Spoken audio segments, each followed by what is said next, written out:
In Lesson 8, we're going to look at multiplying decimals. Before we multiply, we are going to look at some keywords for multiplying. Those are factors and product. So a factor is the number being multiplied together, or numbers being multiplied together. And the product is the answer to a multiplication problem. So for example, if I had 2 times 3 equals 6, 2 and 3 are considered the factors, and 6 is considered the product. Okay, so just a little brief review. So we're going to look at what happens when we multiply some decimals together. So notice we have a table here. In the first column, it asks us to line the numbers up without the decimals and multiply. So we're going to actually start by multiplying them together without a decimal. So instead of 7.2 or 7 and 2/10, I'm going to look at this as 72. Instead of 4 and 3/10, I'm going to look at this as 43. And I'm going to multiply them together. So I'll start with my 3. 3 times 2 is 6. 3 times 7 is 21. I'm done with my 3, so I need a place saver 0. 4 times 2 is 8. 4 times 7 is 28. Add my 2 rows together, and this is what I would get. Now this is if they were whole numbers. However, they're not whole numbers, they're decimals. So in order to understand the quick method that I'm sure most of us already know about placing the decimal, we're going to look at a fractional understanding of the decimal placement. So our first number in the problem, or our first factor, goes to the tenths place. So I'm going to write this as 1/10. The other factor is also a number that goes to the tenths place. If I were to multiply a number with a tenth times a tenth, I end up getting 100. So what that means is, if I'm multiplying a number that's out to the tenths times another number out to the tenths, my answer should be with numbers out to the hundredths place. Meaning, my decimal should go right here, hundredths place. Okay, let's look at another one. I'm going to do the same idea of lining up the two numbers without the decimal in them, multiplying through, and I'm just doing some quick math here.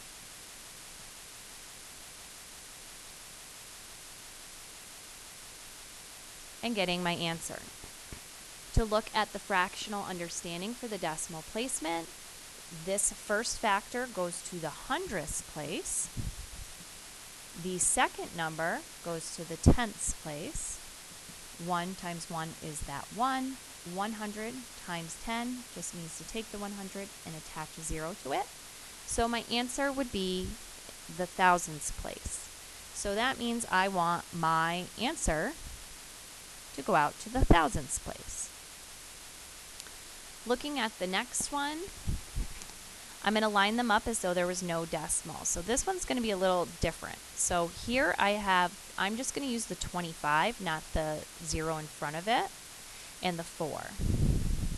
So notice I'm taking away the zeros that are coming in front of it, and I'm going to multiply this. So 8 and then my 10, and I get 100 when I do 25 times 4. Now, this number this factor, excuse me, is to the thousandths place, and my second one is to the tenths place. Multiply those together, and you get your answer out to the 10,000ths place. I don't have that here. So since the 25 has a 0 before it, I'm going to add a 0 in before my product here. Since I need my answer to go to the 10,000ths place, that's 4 past the decimal, it would go right here. I know that's a little tricky and confusing. We are going to now look at the easier way to figure out where to put the decimals. So you can always multiply two decimals as though they're whole numbers first. That's always one way that you can do it if those decimal places kind of confuse you when you're multiplying them together.